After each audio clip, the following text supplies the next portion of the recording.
ଏମିତି ସବୁଦିନ ରାଶିଫଳ ଦେଖିବା ପାଇଁ ଆମର ଏହି ଚ୍ୟାନେଲକୁ ଆପଣମାନେ ନିଶ୍ଚିତ ଭାବରେ ସବସ୍କ୍ରାଇବ୍ କରିଦିଅନ୍ତୁ। କାରଣ ଆପଣମାନେ ନିଜ ଗ୍ରହ ଏବଂ ନକ୍ଷତ୍ର ବିଷୟରେ ସଦାସର୍ବଦା ଅପଡେଟ୍ ରହିପାରିବେ। ନମସ୍କାର ବନ୍ଧୁଗଣ, ମୁଁ ହେଉଛି ବୈଷ୍ଣବ ସୁଧାକର।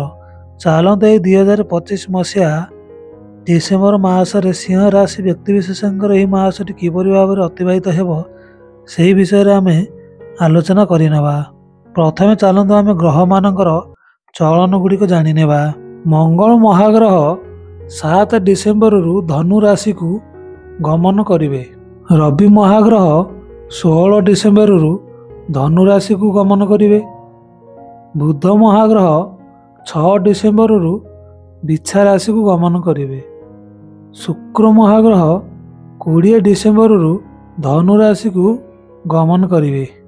ସିଂହ ରାଶି ହେଉଛନ୍ତି ରାଶିଚକ୍ରର ପଞ୍ଚମ ରାଶି। ଏହି ରାଶିର ଅଧିପତି ମହାଗ୍ରହ ହେଉଛନ୍ତି ରବି ମହାଗ୍ରହ। ରବି ମହାଗ୍ରହ ବର୍ତ୍ତମାନ ପାଇଁ ଏହି ମାସରେ ଚତୁର୍ଥ ସ୍ଥାନରେ ଭ୍ରମଣ କରୁଛନ୍ତି। ଚତୁର୍ଥ ରବି ଆପଣଙ୍କୁ ଅଶୁଭ ଫଳ ପ୍ରଦାନ କରିବେ। ଫଳରେ ଆପଣଙ୍କ ଘର ପରିବାରରେ ଅଶୁଭପଣ ଲାଗି ରହିବ। ଆପଣଙ୍କର ଘରୋଇ ସମ୍ପର୍କରେ ଆପଣଙ୍କର ଫାଟ ପଡ଼ିବ। ବାପା ପୁଅଙ୍କର ସମ୍ପର୍କରେ ନିଶ୍ଚିତ ଭାବରେ ବାଧା ଦେଖାଦେବ। ସମ୍ପର୍କ ମଧ୍ୟ ଖରାପ ହେବ। ଘରର ଆର୍ଥିକ ପରିସ୍ଥିତି ମଧ୍ୟ ଖରାପ ପଡ଼ିବ। ଘରର ଏପରି ଆର୍ଥିକ ପରିସ୍ଥିତି ଖରାପ ପଡ଼ିବ, ଆପଣ ଋଣ ନେବାକୁ ବାଧ୍ୟ ହେବେ ଏବଂ ଆପଣଙ୍କୁ ଏହି ମାସରେ ଋଣଗ୍ରସ୍ତ ହେବାକୁ ପଡ଼ିବ। ଏହି ମାସରେ ଆପଣଙ୍କର ଶତ୍ରୁମାନେ ନିଶ୍ଚିତ ଭାବରେ ବଳବତ୍ତର ହେବେ ଏବଂ ଆପଣଙ୍କୁ ସିଏ ନାନାଦି ପ୍ରକାରର ହଇରାଣ ହରକତ କରିବେ। ଯଦି ଆପଣଙ୍କର ଘରୋଇ କାମ କିଛି ପୂର୍ବରୁ ଅଟକି ରହିଛି, ତାହେଲେ ତାହା ମଧ୍ୟ ସେହିପରି ଭାବେ ଅଟକି ରହିବ। ସେଥିରେ କୌଣସି ପ୍ରକାରର ହେଲେ ବି ସୁଧାର ଆସିବ ନାହିଁ। ଏହି ସମୟରେ ଯଦି ଆପଣଙ୍କର କୌଣସି ଲୋକଙ୍କ ସହିତ ଯୁକ୍ତିତର୍କ ହେଉଛି, ତାହେଲେ ଆପଣ ସେ ଜାଗା ଛାଡ଼ି ନିଶ୍ଚିତ ଭାବରେ ଚାଲି ଆସନ୍ତୁ। ନହେଲେ ଆପଣଙ୍କର ସେହି ଯୁକ୍ତି କଳହ ରୂପରେ ପରିଣତ ହୋଇପାରେ ଏବଂ ତାହା ଭୟଙ୍କର ରୂପ ନେଇପାରେ। ତେଣୁକରି ଆପଣଙ୍କର କଥା କହିବାର ସଂଯତ ଆପଣ ନିଜେ ରକ୍ଷା କରିବା ଉଚିତ। ଏହି ମାସରେ ଆପଣ ଅତ୍ୟଧିକ ଖର୍ଚ୍ଚାନ୍ତ ନିଶ୍ଚିତ ଭାବରେ ହେବେ। ଘରର ଆର୍ଥିକ ପରିସ୍ଥିତି ଦିନକୁ ଦିନ ବିଗିଡ଼ିଯିବ। ଯେହେତୁ ରବି ମହାଗ୍ରହ ଚତୁର୍ଥରେ ଭ୍ରମଣ କରୁଛନ୍ତି, ରବି ମହାଗ୍ରହ ଆପଣଙ୍କ ସ୍ୱାସ୍ଥ୍ୟ କ୍ଷେତ୍ରରେ ମଧ୍ୟ ଅଶୁଭ ଫଳ ପ୍ରଦାନ କରିବେ। ଆପଣଙ୍କର ଏହି ମାସରେ ଅସ୍ଥିଜନିତ ସମସ୍ୟା ନିଶ୍ଚିତ ଭାବରେ ଦେଖାଦେବ। ଆପଣଙ୍କର ଆଣ୍ଠୁଗଣ୍ଠିରେ ଯନ୍ତ୍ରଣା ଅନୁଭୂତ ହେବ। ବେକରେ ମଧ୍ୟ ଯନ୍ତ୍ରଣା ଅନୁଭୂତ ହେବ ଏବଂ ପ୍ରାୟତଃ ସମୟ ଆପଣଙ୍କର ମୁଣ୍ଡବିନ୍ଧା ଲାଗି ରହିବ ଏବଂ ଆପଣଙ୍କ ପେଟରେ ପ୍ରାୟତଃ ସମୟ ଗ୍ୟାସ୍ ମଧ୍ୟ ଲାଗି ରହିବ ଏବଂ ଆପଣଙ୍କୁ ଚର୍ବି ଜାତୀୟ ରୋଗ ନିଶ୍ଚିତ ଭାବରେ ଏହି ମାସରେ ହେବାର ବହୁତ ସମ୍ଭାବନା ଅଛି। ଆପଣଙ୍କର ବଦହଜମି ଭଳି ଏହି ମାସରେ ନିଶ୍ଚିତ ଭାବରେ ସମସ୍ୟା ଦେଖାଦେବ ଏବଂ ରକ୍ତଚାପ ଭଳି ସମସ୍ୟା ମଧ୍ୟ ଆପଣଙ୍କର ନିଶ୍ଚିତ ଭାବରେ ଏହି ମାସରେ ଦେଖାଦେବ। ଯଦି ଆପଣଙ୍କର ଅତ୍ୟଧିକ ଶରୀରରେ କିଛି ବିଶେଷ ଭାବରେ ଅସୁବିଧା ହେଉଛି, ତାହେଲେ ଆପଣ ନିଶ୍ଚିତ ଭାବରେ ଡାକ୍ତରଙ୍କ ପରାମର୍ଶ ନିଅନ୍ତୁ। ନଚେତ ଆପଣ ବହୁତ ଅସୁବିଧାର ସମ୍ମୁଖୀନ ହୋଇପାରନ୍ତି, କାରଣ ଆପଣଙ୍କର ଏହି ମାସଟି ବହୁତ ଅଶୁଭ ଫଳ ରହିଛି। ଏବେ ଚାଲନ୍ତୁ ଆମେ ବ୍ୟବସାୟ କ୍ଷେତ୍ର ଉପରେ ନଜର ପକାଇବା। ଶୁକ୍ର ମହାଗ୍ରହ ବର୍ତ୍ତମାନ ଏହି ମାସରେ ଚତୁର୍ଥରେ ଭ୍ରମଣ କରୁଛନ୍ତି।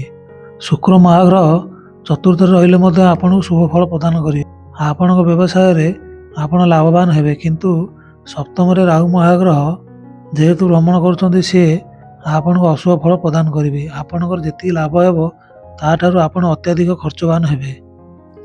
ଗ୍ରାହକମାନଙ୍କର ଏହି ମାସରେ ନିଶ୍ଚିତ ଭାବରେ ବୃଦ୍ଧି ଘଟିବ। ଆପଣଙ୍କର ମନ ଚାହା ଫଳ ଆପଣଙ୍କୁ ଏହି ମାସରେ ବ୍ୟବସାୟ କ୍ଷେତ୍ରରେ ଆଦୌ ମିଳିପାରିବ ନାହିଁ, କାରଣ ଯେହେତୁ ରାହୁ ମହାଗ୍ରହଙ୍କର ଅଶୁଭ ଦୃଷ୍ଟି ରହୁଛି, ଆପଣଙ୍କର ମନ ଚାହା ଫଳ ଆପଣଙ୍କୁ ମିଳିପାରିବ ନାହିଁ। କିନ୍ତୁ ଶୁକ୍ର ମହାଗ୍ରହଙ୍କ ପ୍ରଭାବରେ ଆପଣ ବ୍ୟବସାୟରେ ନିଶ୍ଚିତ ଭାବରେ ଉନ୍ନତି କରିବେ। ଯଦି ଆପଣଙ୍କର ପୂର୍ବରୁ କୌଣସି ପ୍ରକାରର ବ୍ୟବସାୟ ଅଚଳ ହୋଇ ପଡ଼ି ରହିଛି କିମ୍ବା ଆପଣ ବେପାରରେ ଆଗରୁ ଅତ୍ୟଧିକ ଲସ୍ ହୋଇ ଆସୁଛନ୍ତି, ସେଥିରେ ଆପଣଙ୍କର ନିଶ୍ଚିତ ଭାବରେ ସୁଧାର ଆସିବ ଏବଂ ଆପଣଙ୍କର ଯେଉଁ ବିଜନେସ୍ ଠପ୍ ହୋଇ ପଡ଼ି ରହିଛି, ସେଥିରେ ମଧ୍ୟ ଆପଣଙ୍କର ପୁନର୍ବାର ଉନ୍ନତି ଦେଖାଦେବ। ଯଦି ଆପଣ ଏହି ମାସରେ କୌଣସିଠାରେ ନୂତନ ବିଜନେସ୍ ଆରମ୍ଭ କରିବାକୁ ଚାହୁଁଛନ୍ତି, ତାହେଲେ ଆପଣ ନିଶ୍ଚିତ ଭାବରେ କରିପାରିବେ। ଯଦି ଆପଣ କୌଣସି ବିଦେଶରେ ନୂତନ ବ୍ୟବସାୟ ଆରମ୍ଭ କରିବାକୁ ଚାହୁଁଛନ୍ତି, ତାହେଲେ ଆପଣ ନ କରିବାଟା ଭଲ।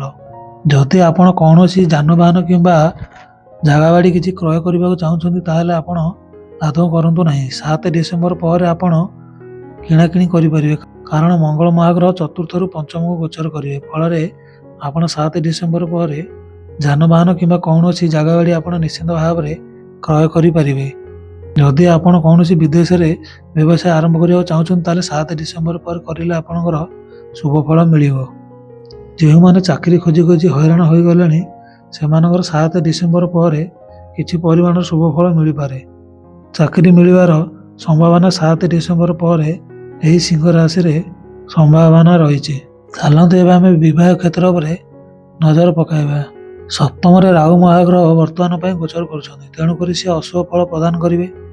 ବିବାହ କ୍ଷେତ୍ରରେ ଆପଣଙ୍କର ନିଶ୍ଚିତ ଭାବରେ ଅଶୁଭ ଫଳ ମିଳିବ। ଯେଉଁମାନଙ୍କର ପୂର୍ବରୁ ପ୍ରସ୍ତାବ ଖୋଜି ଖୋଜି ପ୍ରସ୍ତାବ ଆପଣଙ୍କର ଜୁଟୁ ନାହିଁ ସେମାନଙ୍କର ମଧ୍ୟ ଏହି ମାସରେ କୌଣସି ପ୍ରକାରର ପ୍ରସ୍ତାବ ଜୁଟିବାର ସମ୍ଭାବନା ନାହିଁ। ଯେଉଁମାନଙ୍କର ବିବାହ ସ୍ଥିର ହୋଇଯାଇଛି ସେମାନେ ସାବଧାନ ହୋଇ ନିଜର ବାହାଘରର ସମସ୍ତ କାର୍ଯ୍ୟକୁ ତୁଲାଇବେ, ନଚେତ କୌଣସି ପ୍ରକାର ଅସୁବିଧା ହେବାର ବହୁତ ସମ୍ଭାବନା ରହୁଛି। କାରଣ ରାହୁ ମହାଗ୍ରହ ବର୍ତ୍ତମାନ ପାଇଁ ଅଶୁଭରେ ଅଛନ୍ତି, ତେଣୁକରି ଏବଂ ଆପଣଙ୍କର ଶନି ଦଶା ମଧ୍ୟ ଚାଲିଛି। ତେଣୁକରି ଆପଣ ଟିକେ ସାବଧାନର ସହିତ ବିବାହ କାର୍ଯ୍ୟକୁ ନିଶ୍ଚିତ ଭାବରେ ତୁଲାଇବେ। ଯେଉଁ ବିବାହିତ ମାନେ କୌଣସି ପ୍ରକାର ସନ୍ତାନ ସନ୍ତତି ପାଇଁ ପ୍ଲାନ୍ କରିବାକୁ ଚାହୁଁଛନ୍ତି ତାହେଲେ ଏ ମାସରେ ଆଦୌ ନ କରିବାଟା ଭଲ। ଏବେ ଚାଲନ୍ତୁ ଆମେ ଶିକ୍ଷା କ୍ଷେତ୍ର ଉପରେ ନଜର ପକାଇବା।